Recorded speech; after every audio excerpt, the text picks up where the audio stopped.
You like them big? I know. Yeah. I'm a big refund guy.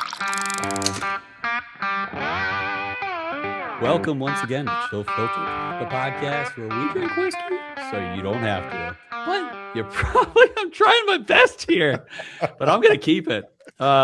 You probably should drink whiskey, but if you don't, that's cool too. But that's why we like you. Very interesting episode today as we've started our 401st episode. We are drinking something called Still Austin Tanager, not teenager, Tanager. Cole's got a raspy, not even a raspy. It's just completely torn up voice from some virus I recently got. But it's not that bad. It's not that bad. It sounds really bad. But I didn't even take Dayquil for this, John. It's like, that's like the worst it took from me is my voice. So, good. Yeah, let's talk some business real quick. Hey, maybe this is your second episode after watching our beautiful episode with Freddie Johnson from Buffalo Trace. I loved that episode. Mm-hmm. If you loved it too, keep a watch on future episodes. We like to say watch 4 and you're hooked. So I invite you to watch older episodes, newer episodes. Maybe not start from the beginning yet. If you're into that, you can do it. But also like maybe watch the last 20 first. I say this.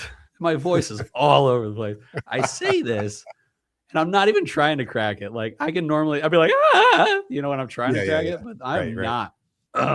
Man, that's funny. Anyway, it's like I say this so much more than normal. Yeah, like usually you'll do it and it's funny, but now it's just like it's happening all the time. So if this is your first episode that you're watching, he doesn't always talk like this. Yes, exactly. So hang in there, watch 3 more episodes, and you'll be hooked. I'm just going to leave it at that. Support us by watching more episodes that you haven't already seen. If you've seen them all, you can watch them again, but I'm not asking those people to watch them again. Just asking those people who haven't listened to them all or watched them all, maybe try out a few randos from the past. Mm-hmm. I am entry buzzing on a really cool whiskey that I actually got, on Unicorn Auctions for pretty cheap. I am drinking a rice whiskey from Japan, and it's called the Fukano. And it's they've been doing this for apparently a while. This is 2021 edition. And wait for it. There it is. And I really love it. It's soft. It's very creamy. I believe it's 100% rice. And it is also like sherry finished or something, because there is some sherry influence in the color, let alone the taste. I don't know if it says anything like that on here, but I'm digging it. This is dope. I just cracked it just before we started recording, so I'm loving it. I'll have to send you one. It'll probably be, if it were up. No, actually, this might do well in the pool. Like this might not be an easy call out for me because it is American single malty or even Scotchy to some extent.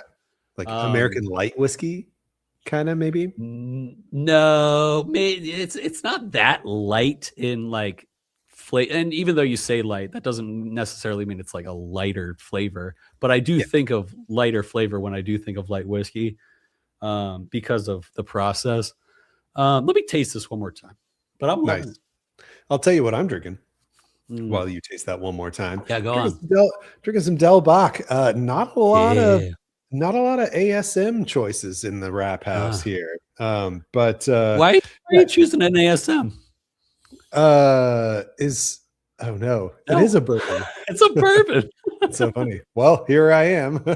You're good. This Austin Tanager was an ASM. That's so funny. All right. Well, haven't drank this in a long time. Guess it tastes like one. Del Bach. This is their fall Distiller's Cup from 2023. So one of my older bottles, actually. And then just because why not? Since I haven't tasted these in a while, I also poured some of the spring 2024 too. I want to say this one was like rum agricole or something like that. Actually, probably says on here. But I always thought it was agricole, but I have no idea. I actually don't know either. Agricole is just an assumption on my part too. Yeah, boy, featuring cognac, PX sherry, and rum agricole on this bad boy. You nailed it. I remember liking that a lot. So anyway, drinking some ASMs Agricole. Agricole? Agricole. All right. Well, good to like know. as in agricultural. But it's like not exactly that. But it's agricole. Just like this coal. But I'm not Greek. No. Greek coal. No. Yeah, no, that's good. That's so funny. I was still like reeling. Didn't even know this was a bourbon here. I didn't even know we were drinking until about 30 minutes ago. I was like, wait, what are we drinking today? Yeah. Although I think you called it a while back on the Discord. I did like 2 weeks ago. I was like, hey, we're going to have it. And it's about time we finally got this out. And then my memory just like forgets everything that I don't immediately need to know for the next 24 hours. Yeah. I'm gonna take a step back, talk a little bit more about this rice whiskey. Man, this is probably the creamiest whiskey I've ever had. Like I'm talking like velvety creamy. With like, it's almost like you mixed cream with sherry, like cream sherry, whatever they call that stuff. Wow. So like a vanilla creamy, like a icing on a cake almost. Okay. Yeah, it's like a texture and flavor too, but it's not so much like vanilla-y. I would say 80% of that word is texture. 20% is like what you'd expect of like sherry mixed with cream to taste like. Yeah, it's pretty good. Dude, did you see this is not Whiskey World News today. This is not Whiskey World News today, but Del Bach has a distiller's cut coming out. And like honestly, it just doesn't sound like it's for me. So started this blend with lightly smoked Del Bach single malt, finished in Arizona white oak that used to age that was used to age Page Springs Cellar Syrah. So I have a Page Springs Cellar wine or two in my cabinet right now.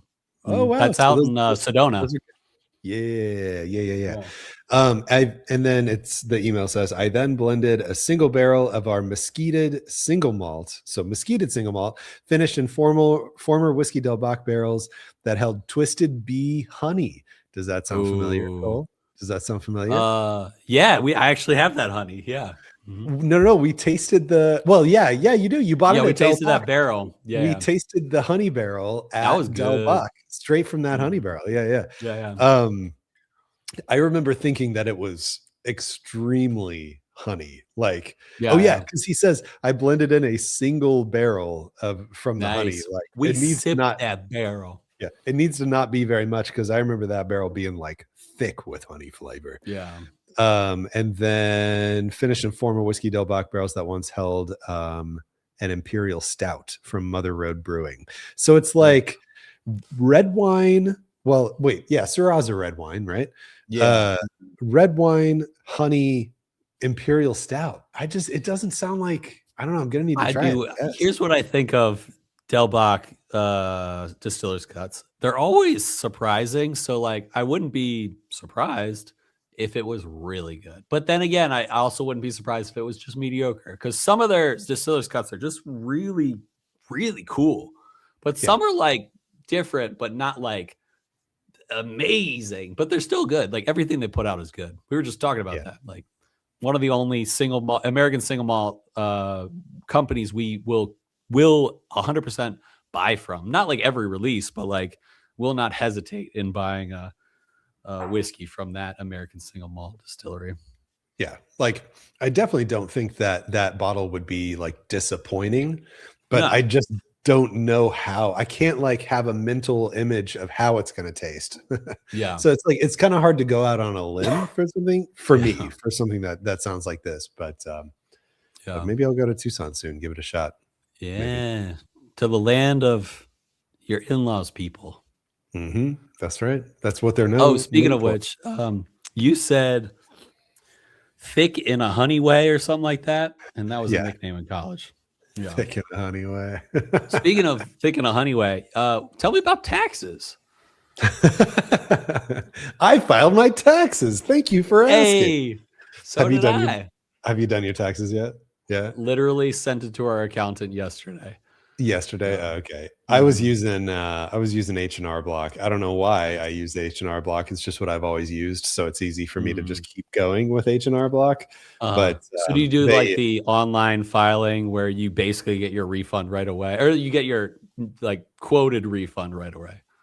I don't have them front me any refund, if that's what you mean. No. More so like you'll know what your refund's gonna be right away. Oh yeah. Totally. Yeah. When for the last decade, when I file, it tells me what my refund's going to be, and as long as the IRS accepts it and approves it or whatever, and they always do. I know. Yeah. So far, so good. Yeah. But they were missing some final forms that like the final version finally came in today, so I was able to update the software and then just submit finally. But, yeah.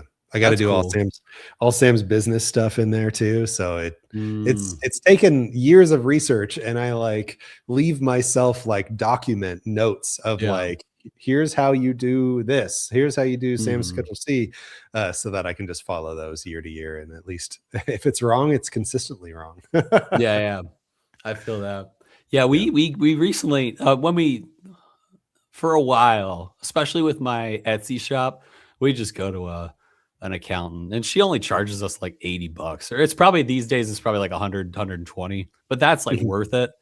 Yeah. We just hand everything off. She asks us questions when we need to, and it's rare, and we'll get back to her quickly. And she's a pro. She's kind of like almost not like, I wouldn't say there's like a stereotypical accountant, but she is very dry and very to the point. And older woman, I've never met her in person, but on the emails, it's like very to the point. And sometimes you're like when she is sweet, and she's not like rude in any way, but when she's like sweet or asks about the kids, we're like, oh, she's human, like, because sometimes it's just like, she is to the point and stuff. So which is fine, no complaints there. When the tier of tax software that I buy to make sure that like it's got the businessy stuff that I need for Sam's, I'm paying like, I think like $70 for that or something. Okay. So it's like pretty close to if it's only like 100 to have somebody else just do it. It surprises me. Yeah. I mean, you think about it, it's like, wait, we like hired an accountant for like $120. Or whatever it is. It's probably, I couldn't imagine it's any higher than 120, but I imagine it's like near 100. Yeah. But yeah, she takes all good care of it for us. Like we hand it off and answer questions, and it's not often. So yeah. You know what? This is just such a Bryan thing I'm about to say. But what I would do, like if we did that next year, I would still buy the tax software and I see if you could beat it. Well, yeah, just see how it comes out, just like, it's like a test almost. For the absolutely. Yeah. And that's the sad thing. I imagine accountants are still well needed. But I also imagine that might be going to the wayside with a lot of the AI stuff and even just, tax, what is the, H&R Block and all those, all those, softwares and stuff. So we used to do that. Yeah. When she's done with your taxes, when she files them, she doesn't like let you know what your refund's going to be. No, it just like she 100% lets us know. Yeah. She'll say, you got this coming for you from the federal and this coming from the state. Nice. Yeah. Nice. Yeah. And that's the best. Are you a big refund guy, or are you a try to maximize keeping my money to myself guy? In theory, I am the latter. Yeah. I aim for like hopefully maybe get like 1,000 in a refund where it's like not too much, but also not too little where you're like, all right, I got to pay. That's kind of my mentality. I have this thought that I don't want the government to have my money as little. I want the government to hold my money as little as possible. So right. I totally get that. But I'm just not. You like them big? I know. Yeah. I'm a big refund guy. But what it comes down to is I have I have my work withhold extra Yeah, on my paychecks for to sure. cover the anticipated amount of taxes that we're going to have to pay on Sam's business. Totally. So that way enough gets withheld, and I do try to line it Mhm. up. Well, okay, let me Yeah. say I used to try to line it up. So Mhm. maybe our refund is like 2 grand. That was like my personal amount Yeah. of comfortable margin. Yeah. But back then, Sam was making a lot more personal, when we didn't have a Yeah. kid. Sam Yeah. was making a lot more personal than she is now. So this year our Mhm. refund is like 9 grand. Dude, that's killer. You like think of the stuff like it's like a gift from above. You're like, oh, Oh, 9 grand handed into my lap. And don't get yeah, me wrong, we've been doing much better than 1,000 over the past few years. yeah. Haven't hit that number yet. But like I also have to think that way because I have my Etsy shop, Yeah, and I have to like because I get like a decent amount in revenue a year, but I also have to like take into account all my expenses and all that yeah, stuff. So right. I Oh, also yeah, have to think that way of like setting a little more aside. double trouble for us because, Mhm. like, Sam's making a little less now on her personal Yeah, stuff these days, and then, like, the additional, like, child tax credit stuff, yeah. anyway, just, Plus, they say this year is a big year for refunds. oh, it is? I don't know. Yeah, yeah, on average. Yeah, they say it's like higher than most years. Yeah. Yeah, yeah, yeah. But, like, I totally get it. No need to leave a comment or anything that, I did give the government a tax-free loan for, Yeah. 11 months or something. But Mhm. it is what it They is. love that. Yeah. Oh, yeah. Yeah, I mean, if I like what I know about, and I know a lot about, interest and compound interest and stuff like that. Mhm, Dude, they make a lot of money off my money, let alone mhm. like my money times hundreds of millions of monies, um, Yeah, by other people in the world or in the country. So, yeah, um, yeah, that's cool. No, we'll probably find out in the next week or two what our yeah. um, refund will be. But it's so fun, dude. Like getting a chunk. Like plus I get my works yearly bonus around this time. Yeah, Like in the cool. next few weeks, I get my yearly bonus, which is Mhm. supposed to be higher than normal.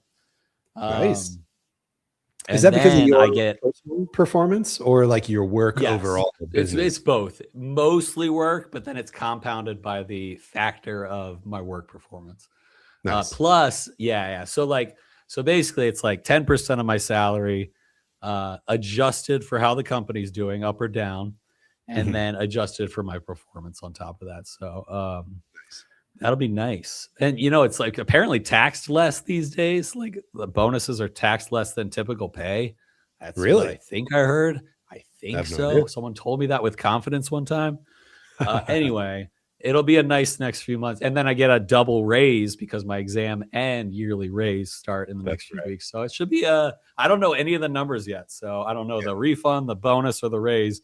But Mhm. it's always fun. Like, hey, in my opinion, positive, factor of increase is better than what I'm currently doing. So, and it's not like me and you, and we live below our means. Is that the phrasing? Like Yeah. we don't, but it's nice to get a little extra. Like we're not like, I'm not in debt besides my mortgage. I'm not Right. like this or that. Like I'm happy. I'm comfortable. In fact, I'm very comfortable with where I'm at, but it Mhm. doesn't hurt. Yeah. Yeah. Plus, I like to add to my retirement savings.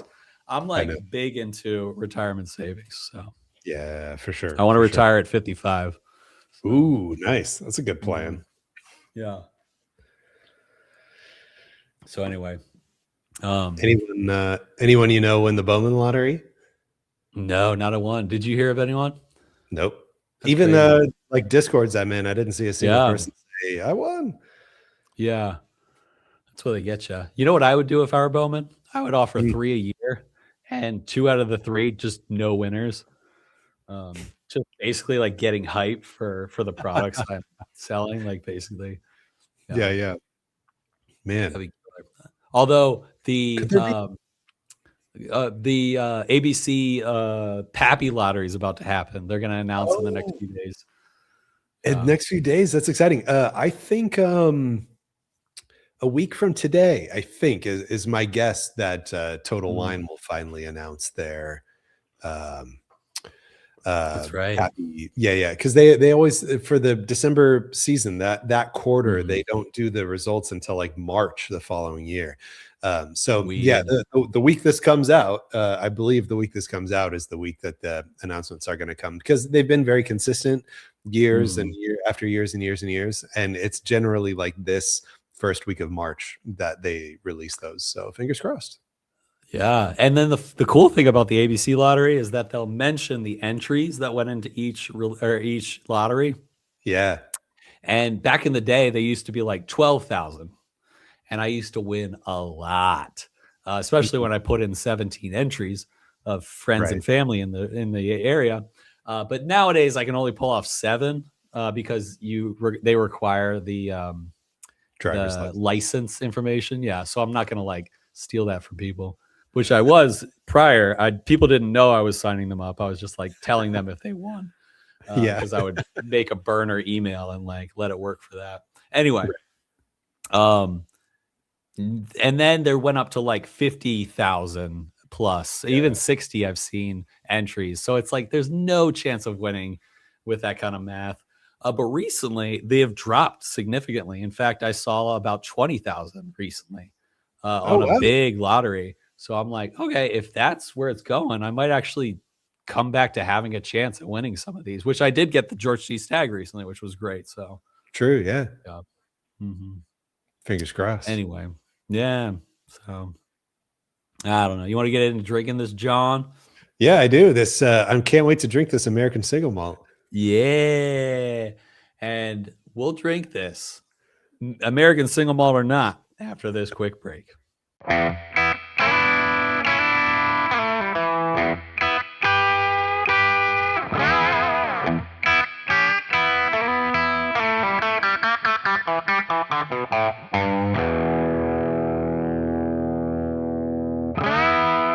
And we're back. And let's get into it. I don't have many notes, and my voice sounds worse than before it somehow. Because you took a little break. During that walk break, your vocal cords, cooled back down. Yeah, they like shrunk again. Our barrel pick is live, and by the time this episode comes out, it should actually be live. We don't need you to buy it. We're doing okay. But if you want to be a part of Chill Filtered History, go to sealbox.com or tiny.url / what is it? A driftless or CF driftless? I think it was CF driftless. I figured I'd let you flounder a little bit there while I double checked it still works. tinyurl.com / CF driftless. Man, I was way off. Yeah. So that's what you can do if you've bored. It's only 60 something bucks. So, do it. All right. We're drinking Still Austin Tanager, the 2025 release. This is surprisingly our first Still Austin product we've ever done on the podcast. In fact, I don't know if I've ever drank-ed Still Austin myself before. It's probably, it's very possible. But I don't remember. So since we've never ever discussed it before, look at this box. My voice. Look at this box. Give your voice trying hard. Just look at this box. It opens from the middle on the front. It fans out like a bird's wings opening up. I wonder if that was like a tanager bird. You know what that is? You know it? Yeah. Yeah. I don't named after a bird. It is. I don't know anything about the bird, and then the little top lifts up to like unlock the top, so then you can pull it out of the base. Ooh, that's it. Full demonstration here. Yeah, I love it. Thanks for the break on my voice.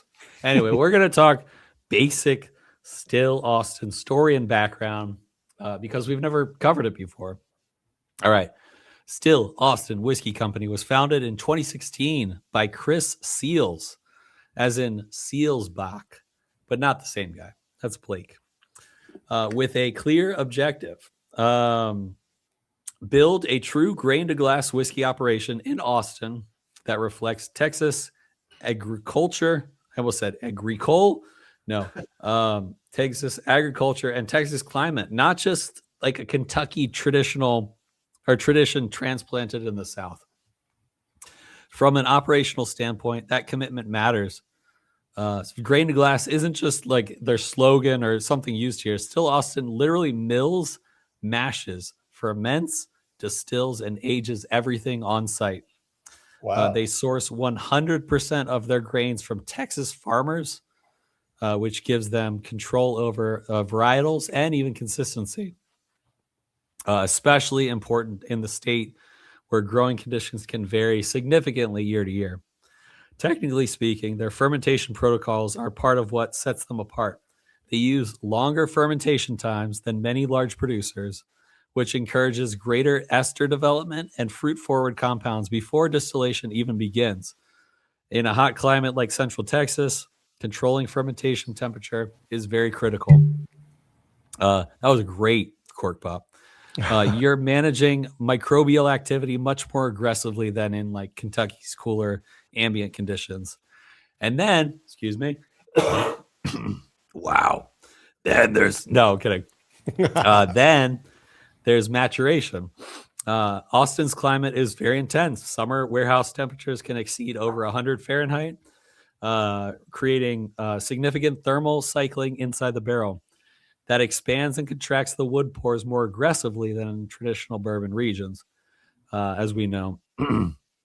The result is faster extraction of oak, lactones, vanillin, caramelized hemicellulose sugars, and tannins. Oh, baby. But accelerated extraction can be a double-edged sword. Higher evaporation rates sometimes double what Kentucky's annual loss can be, meaning the Angel's share becomes a real economic and flavor variable. So barrel entry proof, warehouse placement, and rotation strategy becomes much more deliberate choices. Still, Austin has been thoughtful about every proof and every proof entry proof. It's cut off on my page, and barrel management to balance bold oak influence with grain character rather than letting the wood dominate, which I appreciate.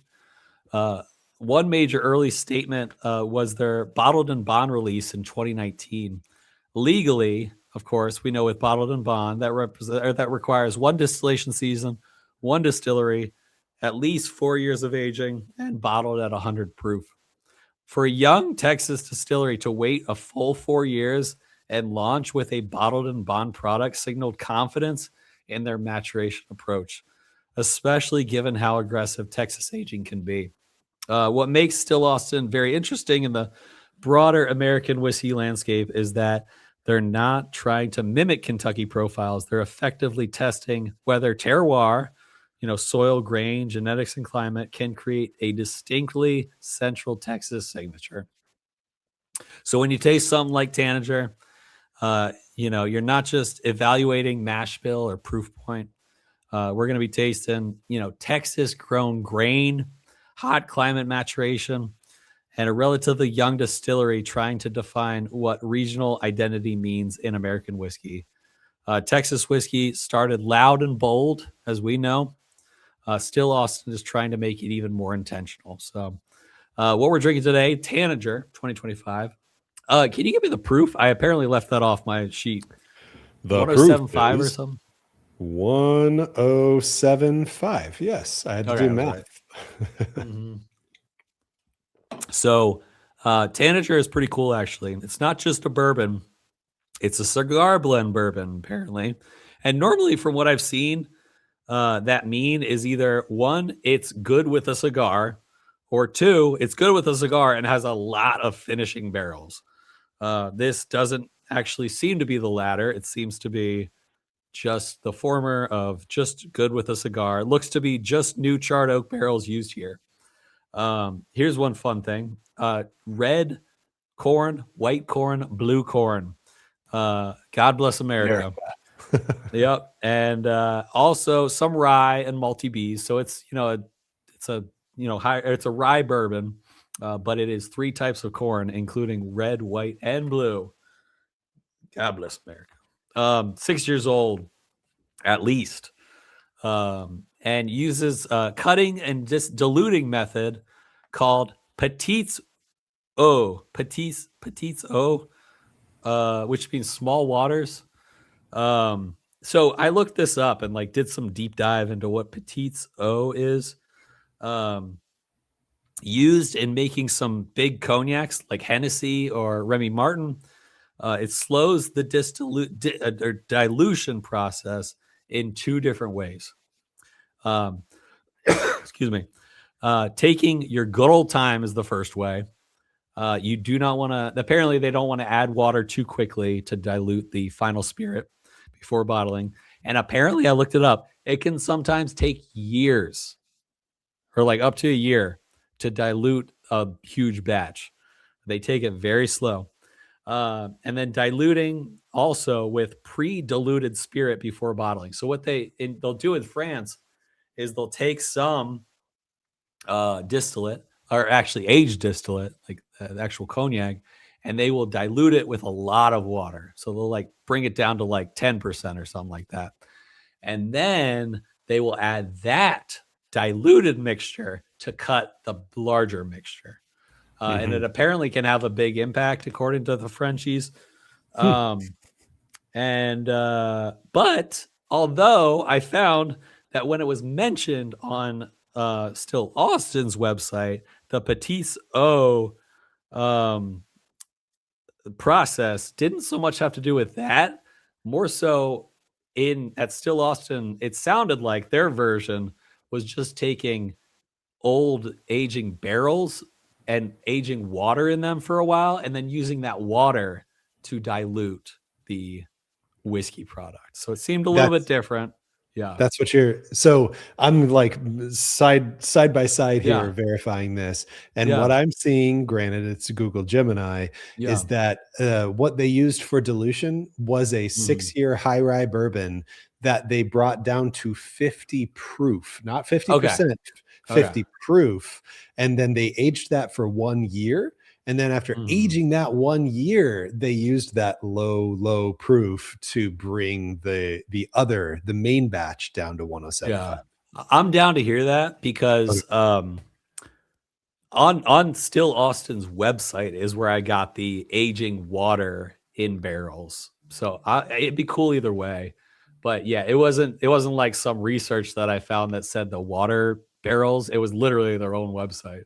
If you go to the Tanager page and scroll down to the bottom, you'll see it mentioned that. But anyway, they do a different method of dilution. It's obviously very confusing. Yeah. If we can't just get it right. And then I left one other thing out besides the proof. I left the total wine price. Do you happen to know what you paid for this? I don't. I'll have to look. Bryan and I split this because it was more than I was willing to pay on my own. Oh, for sure. And I still owe Bryan half this bottle, and I've had it for like 2 months. Nice. It was not cheap. Really? I want to say it was like $200. Really? It better be good. Here's why I think it might be good. And here's why I think it might be bad. Why it might be good. They're doing their own thing down there in Texas. This is a 6-year product of their own distillate, their own mash, everything like that. That's kind of cool. Okay, so here we go. Give me that retail. One sec. I know. Why am I having so much trouble finding? Maybe I should just search my messages with Bryan. Yeah. Man, this is not easy to find. Although this John piece on I don't like to give things away, but this John piece on Reddit gave this a 10 out of 10. Jeez. Yeah. But this was the recent release too. But I don't see the price on the Reddit page, which is killing me. So yeah, I'll look it up. I'll bring it up later. No big deal. Yeah. But hey, it's a cool bottle in that way. I mean, if someone's giving it a 10 out of 10, but then here's why I think it might be bad, is because Bryan thought it was an American single malt. So yeah. 160 plus tax. 160 cool. on Tanager. Yeah. All right, let me pour out this for the homies. Yeah. So since this isn't an American single malt, shocker, I went ahead and poured some of this. Dude, this is another one of my oldest bottles that I've got sitting around for forever.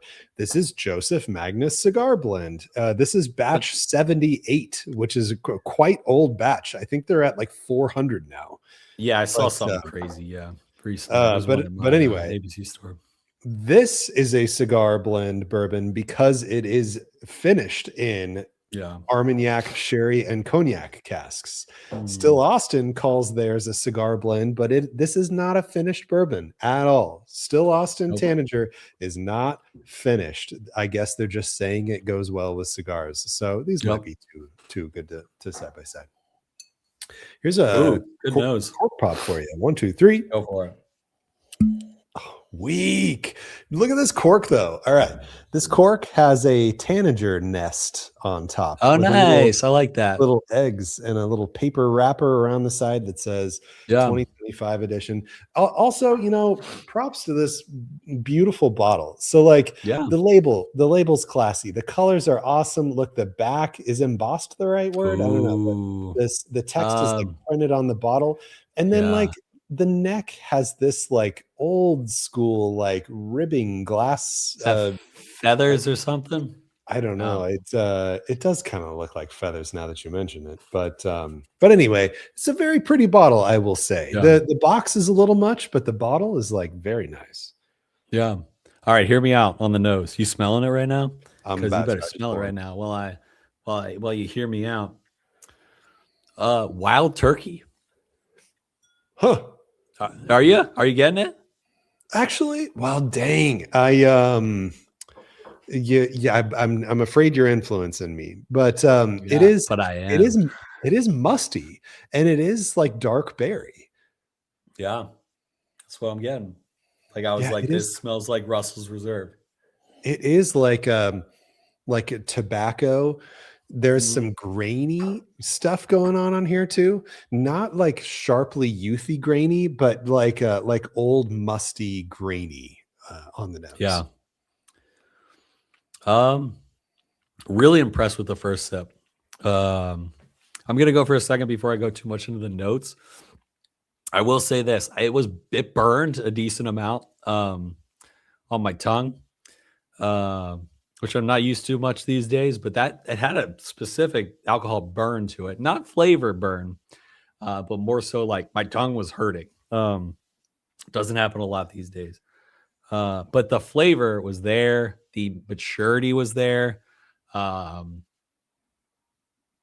dig it so far. It's impressive so far.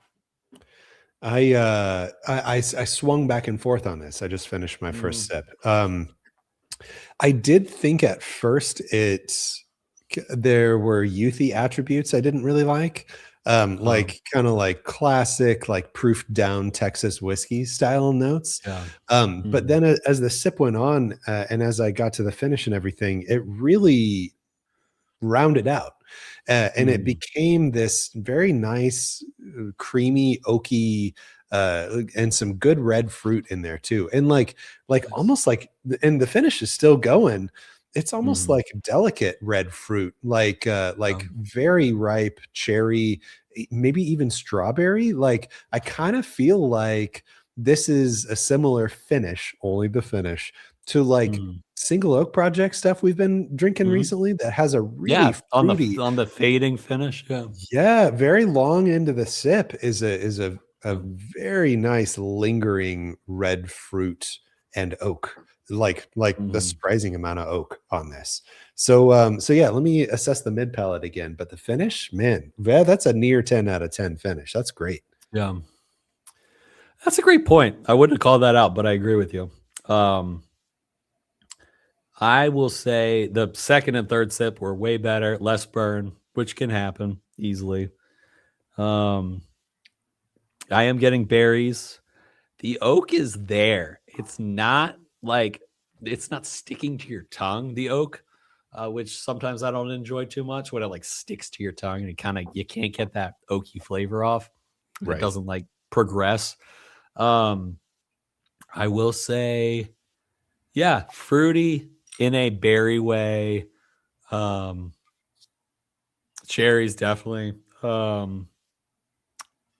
It's got a good journey to it, and I don't know if I'm playing with a full palette deck right now, but I still think I don't think there's much missing in my palette right now, but just in case, I do like it. Sweet, oaky, balanced.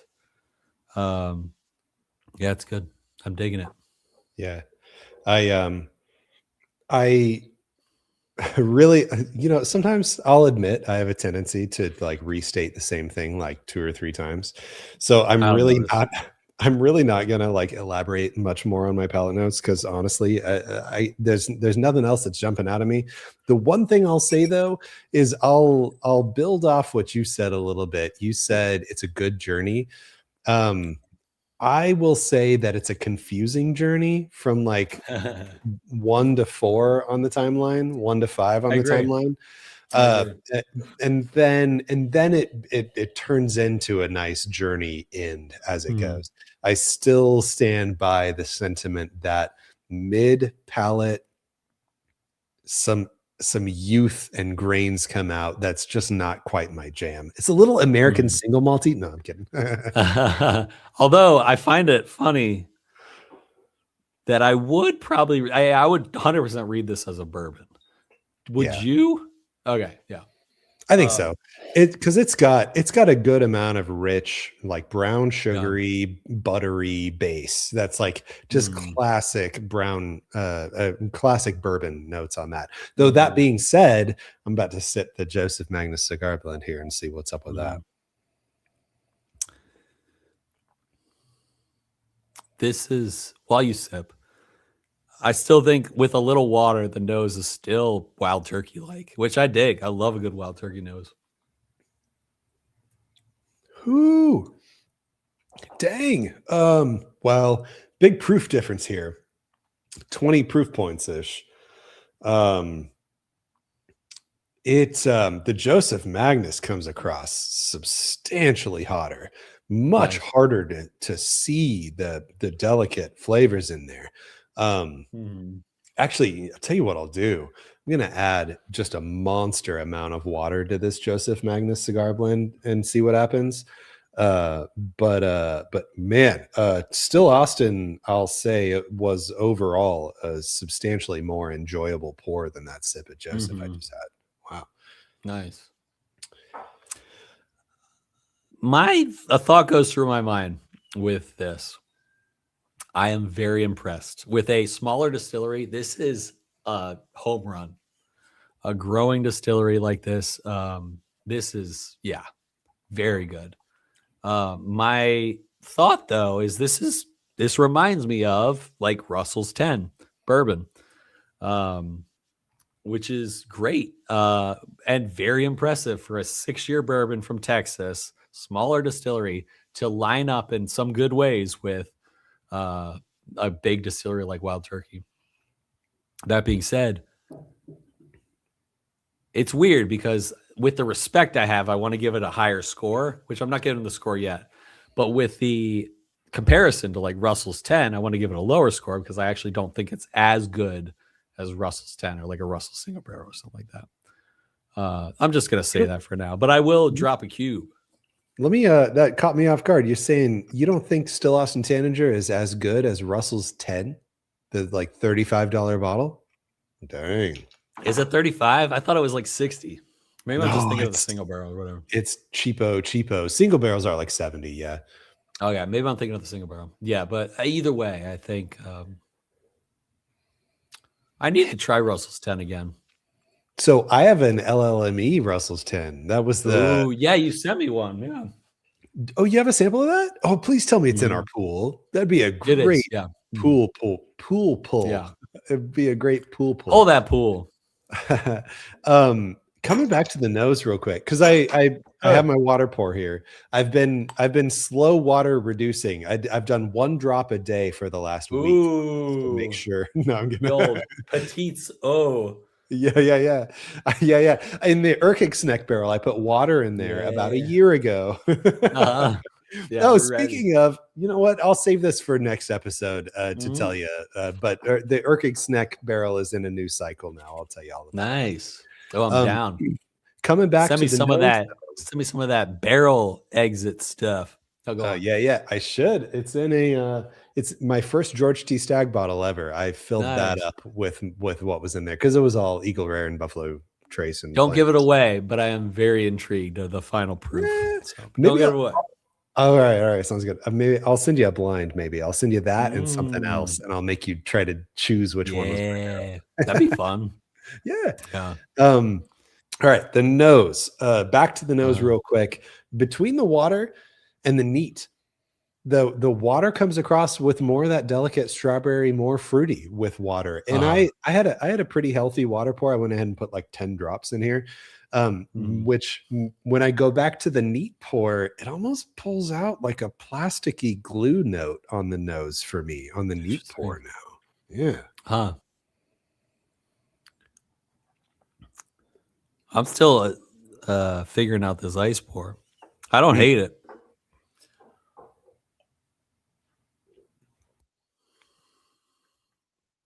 I didn't register you're on ice already. I'm gonna hurry up. Oh, I'm on ice. Man, this guy's got places to be, man. You see that girl, the American ice champion? She the one with Alyssa, black skunk hair? Yeah, the skunk hair. Yeah, that's a good way to put it. Well, that's a bad way to put it. That's a good way to put it. Yeah, I loved watching her. I haven't actually watched any videos yet. I've just seen like article headlines and pictures. Dude, she was like charming. I don't know how else to say it. Like you watching her, you're like, I love her already. Yeah, she was amazing, and she got gold. Just because, like, she just looks like she loves what she's doing. I assume there's a really cool story behind it, though. She apparently, like, I think she made the 2022's Olympics and didn't place or something like that, but like was very overwhelmed by the whole process and quit. She quit skating for a few years, and then she's like, you know what? I miss skating. Something happened where she was like, I want to go back, but I want to do it my way. And I want to enjoy it. And I don't want to aim for a gold medal. I just want to show the world who I am. And then she won. Yeah, she did so well. Oh, she actually won. Yeah. So she is gold medal. Yeah, she got gold. Yeah. Oh, cool. Nice. Yeah. Yeah, good for her. Good for her. Good for you. Whoa. Good for you.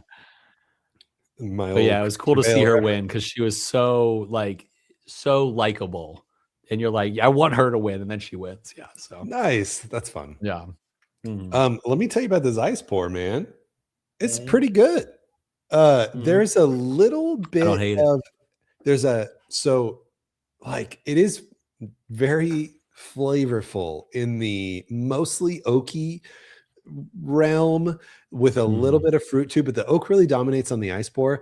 And there's a bit of a like regular Coca-Cola versus flat Coca-Cola vibe. Like I can see that.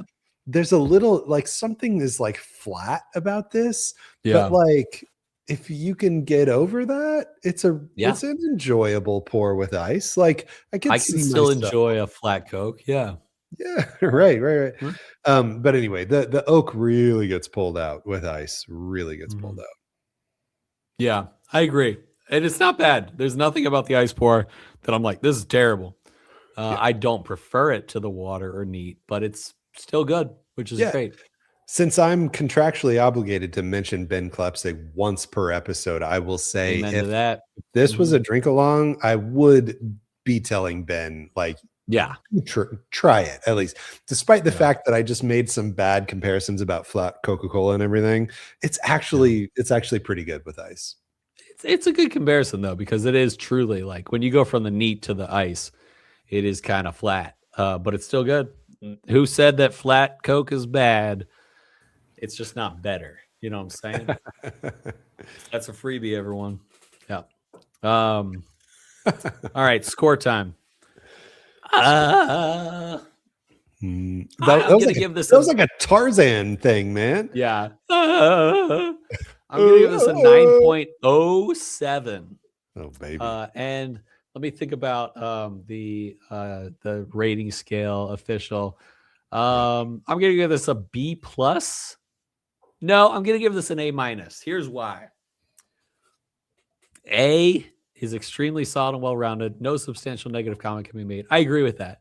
And then B is clearly stands out. It is definitely somewhere between the two, but I do want to give it the extra oomph besides a B+ to an A-. Give it that A-. I think Still Austin has caught me off guard here. A little hub to what in terms of what I expected. This is a good bourbon. This is a quality bourbon. I don't love the price, but I love the great notes of berries, and I love the oak, and I love the journey. So keep it up, Still Austin. Make more stuff like this. Just charge a little less. Yeah, I know. Like if this was like 130 or lower, I probably would have bought my own. But like 160, I was like, that's risky, man. And like when I started to read into it, I was like a little personally outraged for some ridiculous reason that they were calling it American single malt. Yeah, I know. Yeah, this is the worst ASM I've ever had. That they would call it a cigar blend when it's like there's not a true definition of what cigar blend means, but there's a generally a accepted definition of what cigar blend means, and to me, it just doesn't mean like it's good with a cigar. Like to me, it means that it was finished in these casks, or it's finished in a way that's fortifying heavy flavors a lot that will stand up to a cigar.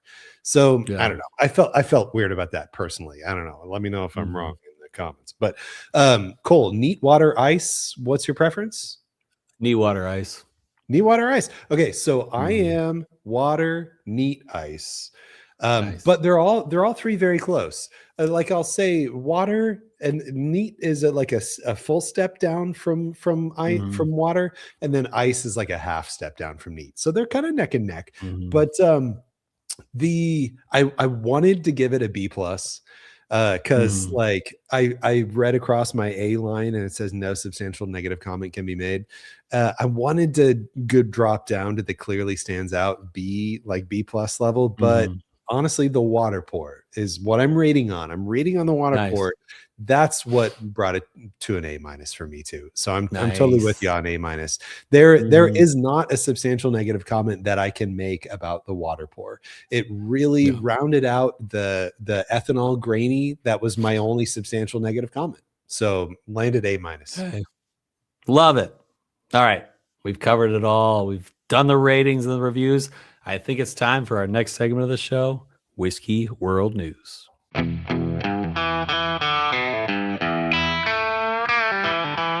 All right, everybody, welcome back. This is Whiskey World News. Today, I'm reading an article here from The Whiskey Wash, published today, Friday, February 27. The title of the article is Heaven Hill honors Deatsville campus with new 13-year-old bourbon. All right, so check it.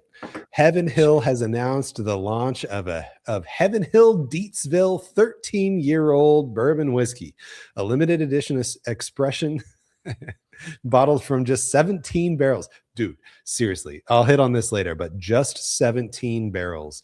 Aged on the third floor of Rick House AA at the distillery's historic Deatsville campus.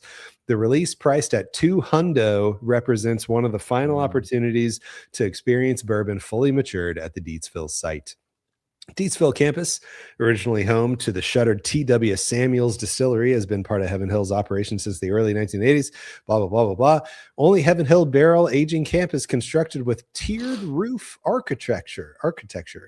The design promotes a natural stack effect, allowing warm air to rise and escape while drawing cooler air inward through openings further down. This airflow dynamic creates subtle maturation differences that contribute to what the distillery describes as Deatsville's signature influence. Heaven Hill ages its whiskey across 6 distinct warehouse sites in Kentucky, each imparting its own character based on structure, airflow, and environment. This is 78-10-12, the Elijah Craig barrel proof, Elijah Craig mash bill, and it is matured for 13 years. Deatsville barrels have contributed to multiple Heaven Hill expressions over the years, playing a meaningful role in Parker's heritage. The acclaimed 7th edition Promise of Hope, dude, the Promise of Hope evaluation on secondary is like $2,000 or something ridiculous. Wow. Have you ever had it? No, I have not had Promise of Hope. Dude, I've heard good things. Me too, yeah. And the 11th edition single barrel release, which is actually, if I buy another Parker's, this 11th edition single barrel, that's high on my list of. But what if it's a bad barrel? I don't know. You never know. You got to roll the dice. But let it be known that Deatsville here is Parker Beam's favorite rickhouse. Now, here's a view of where we're going with this. So all 9 Deatsville rickhouses. Yeah, well, it was, yeah. All 9 Deatsville rickhouses will transition to regauge only status over the next couple of years, meaning that barrels will no longer be actively maturing there. Most barrels currently aging at Deatsville will be relocated to other Heaven Hill sites and maybe referenced in future releases. So this is like your last chance to get a fully Deatsville matured barrel. 13-year. So this is a multi-year tribute. There will be further releases through 2027 for this. And additionally, in the next couple months or something, they're going to be offering private Deatsville Rickhouse tours. So look into that if you're going to be visiting Heaven Hill anytime soon in the next couple of years or months, or probably.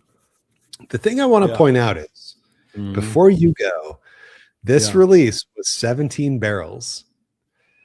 And I did the math, and it's like assuming so 40 to 50%. Exactly. I used 40% Angel's share results in a release of like 2,500 bottles. 2,500 bottles. And to give you a frame of reference for that, everyone out there who did not get Jack Daniel's Tanyard Hill recently, that was like 15,000 or 13,000 bottle release. And they're still so expensive.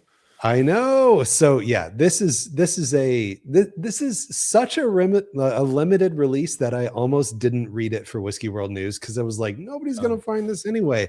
But I thought it was really neat. It's Parker Beam's favorite rickhouse. So it's definitely a really cool release. So keep your eyes out, I guess. Yeah. And this is where you go. Cole, what do you think of the article? Cole, what do you think of the article? Dude, I'll tell you what. So I didn't listen to half of it because I was really interested in. So we often go to breakingbourbon.com these days for our Whiskey World News, if we're going to go like a Whiskey World News kind of news. But we haven't done the Whiskey Wash in a while. And I was like, we used to do the Whiskey Wash all the time, especially in the Robbie days. I can hear Robbie saying the words Whiskey Wash in my head. Yeah. And then he will say soon after, he'll say Nino Kilgore Marchetti. And so while you were talking, I was looking into what happened to Nino Kilgore Marchetti. And I looked into this Whiskey Wash article, and it was written by Mark Littler, who is the owner and editor-in-chief of the Whiskey Wash. But I looked into... and he looks like he's British, which is fine. You can be British, dude. We get it. We get it. You're British. And then, but I looked into their team, and then I came down to Nino Kilgore Marchetti, and it says Nino Kilgore Marchetti was the founder of the Whiskey Wash. He subsequently sold the site to Mark Littler, that British guy, in 2023, and is no longer part of the Whiskey Wash team. And it goes on to talk about Nino Kilgore Marchetti. But I'm just going to pour out a little for the homie right now. Because Nino Kilgore Marchetti is no more. And that's a little bit sad for those who have been around for a long time. Yeah. Yeah, for sure. Like I can hear Robbie saying Kilgore. Classic. And that was the year that Robbie switched, right? Or no, it was the end of 2023. Yeah. I don't remember. Because you've been around 2+ years now. Ancient history. Yeah. Dude, they got a heck of a team. Did I miss him? Did you see the Italian Greyhound at the top? Just want to point that out. Awesome. Greyhound at the top. What am I looking? Yeah, the chief morale officer and head of tennis ball operations. Dude, heck yeah. I adore. Oh no, he's a whippet, which is even cooler to me. Wait, what's a whippet? I don't even know what that means. So, okay, let me explain. I'm glad you asked, Brian. All right, so in the Sighthounds department, you got a great quantity of cool dogs. Everything from the Greyhound. Take a step back. In the what department? The Sighthounds, which are known for their eyesight. And for example, if you see a Greyhound and the Greyhound sees a bunny or a squirrel, like they know it's there. Like they're got great sight and they are focused on whatever they see. Wow. And then there are some breeds in the Sighthound department. Greyhounds, Salukis, Afghan hounds, Borzois. What else? Those are the big four. And then you'll get a whippet, who's like a smaller version of like a Greyhound. On the other hand, in the tiny, maybe even, I don't know what exactly department the Italian Greyhound is in, but an Italian Greyhound is typically like 10 pounds. Like it's a small dog, but it's like in every way, it's a Greyhound in shape. But it is a very small, it's like, it goes Greyhound, Whippet, Italian. Wow.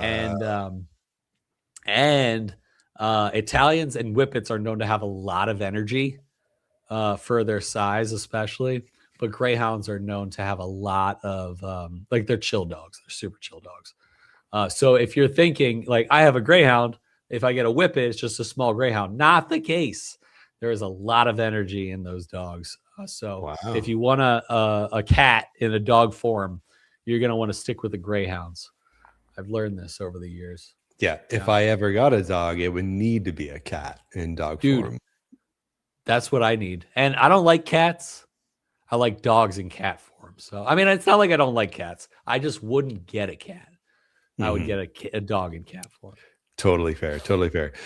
Since this is Whiskey World News, and since I just read whatever's on random websites for this segment, let me read about Percy. Yeah, please. He is an indispensable part of the team. Beyond his athletic endeavors, Percy's daily tasks include the strategic deconstruction of cardboard, the occasional bin inspection, often from the inside out, and ensuring every visitor is met with a wagging tail. Oh, I love cute dogs, man. Why can't I have a dog? Maybe someday. And I am so like I grew up with a Greyhound.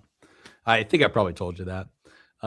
Yes. And every other dog looks fat to me, so I don't want any other dog. I'm like, I want a normal dog. I can see that because every Greyhound to me looks emaciated. Yeah, absolutely. But they're so sweet. They're the best dogs ever. Oh, I love it. Oh, remember that time we were in near A. Smith Bowman, and I'm like, we got to go see that dog. Like we were walking down the street, and I'm like, we're taking a detour, Brian, and you'll find out why in a moment. And we hit up a Greyhound that's walking on the other side of the street. That was Bowman. I was thinking that was Madison, but that was Bowman. You're right. Yeah, we went to a coffee shop before we went to Bowman, and it was yeah. That's so fun. Yeah. Yeah, we got to do that again. I was just oozing with joy seeing that Greyhound. That was almost a year ago to the date, actually. Yeah. Well, you know why? Because that was our 350th episode. Oh, wow. Yeah, which was literally about 52 weeks ago. Yeah. All right. Let's bring it around. Bring it around. Back to what whiskey would you choose? This past week, we asked you, who should we interview next? This came out before the Freddie Johnson episode, so it was a little bit of a teaser, but we asked you if you were interested in Richard Patterson or if you were interested in Freddie Johnson, and you guys, I'm surprised. It's quite a tie, close to a tie. Richard at Patterson, first it was 41. Like, it was at a certain point I saw like 2 votes Richard Patterson, the rest were Freddie Johnson, but it caught up quite a bit. Yeah. Good. Okay, good. Yeah. Richard Patterson, 41, Freddie Johnson, 59 here. So fortunately, I'm doing huge finger quotes for our audio only listeners. Freddie Johnson, the correct vote was selected here. So yes, we did interview Freddie Johnson, but for the now we do 500th have a new episode, goal. I know. Yeah. We got to make it happen, man. For the five, We do. you know, what would be so funny is if we were like, Mhm. we got to reach out so far in advance. Let's Yeah. plant the seed now. We reach out and they're like, oh, yeah, cool. He's available next week. And we record the 500th episode like next week. Yeah, that'd be funny. Yeah. Like 2 years early. Yeah. Yeah. That'd be great.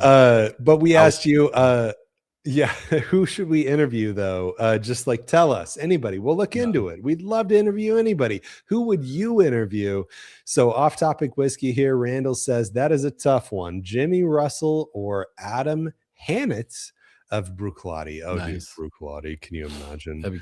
Dude, if we went to Scotland, which we will one day, we're gonna hit up at least a few head distillers or master blenders is usually what we'll find out there. Yeah, absolutely. And I'll tell you a slight dissatisfaction here for me. Through a contact, through a friend who knows somebody who's in marketing at Bruichladdich, I reached out and they messaged me back, but I then tried to arrange something and it's been radio silence since. And it was like it wasn't even like emails to a work email address. I was text messaging this person and it's just been radio silence for like a month. So anyway, I'm a little sad. I'm a little let down on that, but shout out to JT Mellick, who's ghosted us for a while now. I know. I saw that today. Calling him out. Calling him out. I saw that today. Yeah. Let that not reflect the brand Bruichladdich and the whiskey or JT Mellick. That whiskey is tremendous. Let it be said. Kilted 518 Miles Ferguson. Oh my gosh. What how many Joseph Magnus cigar blends have I had today? Miles Ferguson says maybe not a big name, but a podcast connection. Faith in the Barrel Thief from Jay Henry. Faith, you know what's up with Barrel Thief. Remember our tour guide? Yeah. Faith, I don't know why he's called her the Barrel Thief. Faith, the Barrel Thief. Yeah, I think thieved. She's a thief. Yeah, she did. She thieved for our sakes. She thieved from the rich and gave to the poor. Dude, she thieved hard. That's what I'm gonna say. Yeah. She was trying to mess us up for our Driftless Glen barrel pick. Dude, I was like, I'm done. Can't do any more pick. Yeah. We got Madtown Marketer Bing Klepsik saying John Glazer, founder of Compass Box. Cool. Recently stepped down though. Seeking to give us all the controversy. Give us the details. Yeah. We got Cody Clark 88 saying Michael Swanson from Far North. I thought it said Found North for a second. I was like, how have we not Michael? Yeah. How do I not know who Michael is? But yeah, I think that's a Minnesota brand, if I'm not mistaken. It better be if it's Far North. Yeah. We got Bro Aska Testwasa saying Bro Aska Testwasa. Maybe we should do a Bro Aska Testwasa one of these days. And then lastly, we got Robbie Deadlow saying Phil Chilterd. Makes you wonder who Phil Chilterd truly is. Oh, geez. He's a friend of Robbie's, apparently. I guess. Yeah. Super close friend. But Cole, you don't know this question unless you just looked right now. Okay. The question for this week is, which is the worst offense? Chill filtration or artificial coloring? Choose wisely, everyone. I do think artificial coloring is the worst offense because, like, you've actually had plenty of products that are good with chill filtration, filtration. But I just think it's like, I think it is like a shame. It's almost like chill filtration is not pretending or faking anything. Artificial coloring is faking something. And you'll see that sometimes in scotches. You'll see I remember Bowmore 15 was like, it was called the Darkest, or it was called the Dark or something like that. Or it was called Darkest. And it was like, wait, why is it called Darkest? And it was like, come to find out it was like darker. And you're like, well, why is it darker? It's like, because they added caramel coloring. And you're like, why they call it the Darkest? Anyway. Maybe they accidentally kicked a bucket of artificial coloring into it or something. I don't know. What do you think? Yeah. So like, I think I totally agree with you. Like artificial coloring is like you're clearly covering something up, you know? Like I feel like I don't generally hear that people use chill filtration to like cover up stuff. People may like proof down stuff if it's like too young, too ethanol-y or whatever. So it makes me wonder if maybe the better question for the week is like, if you had to drink one for the rest of your life, would you choose to drink chill filtered whiskey, which is purposeful, there's intent there, or would you rather drink maybe like cask strength and with all of the fatty acids and everything, but it is artificially colored? So if I spun it, maybe what would you say to that? You know, taste is taste, and taste is going to be affected by chill filtration more than apparently caramel coloring is like completely flavorless. But I do think that some of my favorite brands, probably Single Oak Project, for example, is probably chill filtered. I would imagine. I'm pretty sure it is. Pretty sure. Yeah. I'm pretty sure most people would say it's non-chill filtered if it were non-chill filtered, but they don't always say it if it's chill filtered. I see. But either way, like I say that, but if it was like, how about this? Yeah. You could only either have caramel coloring whiskey of all different types, or you could have every whiskey you've ever had or ever have from then on is chill filtered. That might be a different story because, like I said, caramel coloring is just for looks, but it doesn't affect the flavor, and flavor is the most important part. So I don't know. Maybe I'll change my answer, but I'll keep it. So funny. No. So we ended up aligning on both of these, I think. Okay. Nice. So I'll tell you what I'll do. I'm going to ask both questions on Instagram. Okay. So that way, hopefully they answer the one story and then the other one comes up that's like, but if you had to drink whatever for the rest of your life, and then we'll see what people say. But I totally agree, because it's like, if you were to limit yourself, okay, it's like if every whiskey you ever have is chill filtered, or if every whiskey you ever have, it has caramel coloring added, it's like, yeah, whatever, color added, I don't care. Like I'm still drinking it the same way. It still tastes the same way, but in theory. But yeah, if it's like, yeah, well, I want some George T. Stagg, and then it's like, oh, well, it's chill filtered, so here you go. And then it just doesn't taste anything like George T. Stagg, you'd be let down. So yeah, I agree. We'll see how split the answers are on this one. Might be a good one. Yeah, I like this. And good choice on because you thought of the question this week. Yeah. So next week, we got some options. Oh, we do. I'm down. At first I was leaning Scotch heavy. Well, actually, I'm leaning entirely Scotch heavy, actually, because there's some stuff that you have in your possession now that is of my source, which is Bruichladdich 18, the quadruple distilled. There's the Glendronach 21, which is Sam's Christmas bottle. Actually, that's not true. That was my second Christmas bottle. I don't know. Whatever. Okay. We got the Compass Box Canvas, which was actually Sam's Christmas bottle. And then we have our Randall bottle, the Off Topic Whiskey Bottle Showdown here, the two Scotch Malt Whiskey Society bottles that we each got, where we could just do like both on one episode. Oh, and we could have Randall on. So like, we're obviously going to do that at some point, but what do you want to do next week? I say we go between Bruichladdich 18 and Compass Box Canvas. I am going to straight nix Glendronach 21 because you've done it already. That was episode 3. Yep. Well, then it should be episode 403. 3. Yeah, we should just like do the whole thing. This is on a cycle of 400 episodes. Totally. But I do think we should do the Randall bottles, but I also think we should send Randall a sample of each of ours. Of course. And then drink it with them. Yeah. Yeah, which requires I'm down to do that in the near future. But I'll say requires more than a week's heads up though. Yeah. Mm-hmm.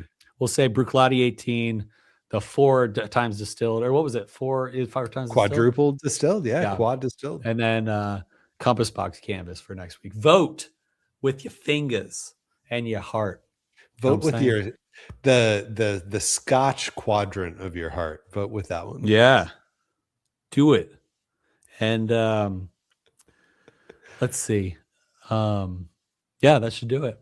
And I hope that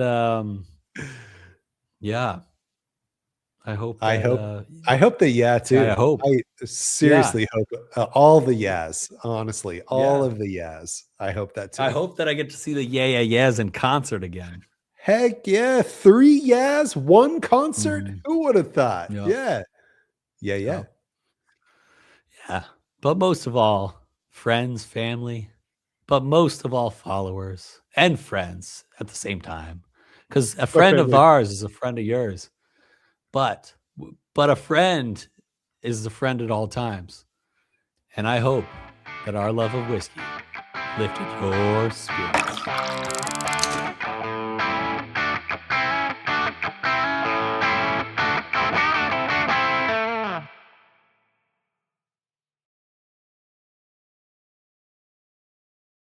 Welcome once again to Chill Filtered. I am actually trying to have a good voice today, but the podcast where we drink he's whiskey, rolling with it. All right. So you don't have to. Now let's start over.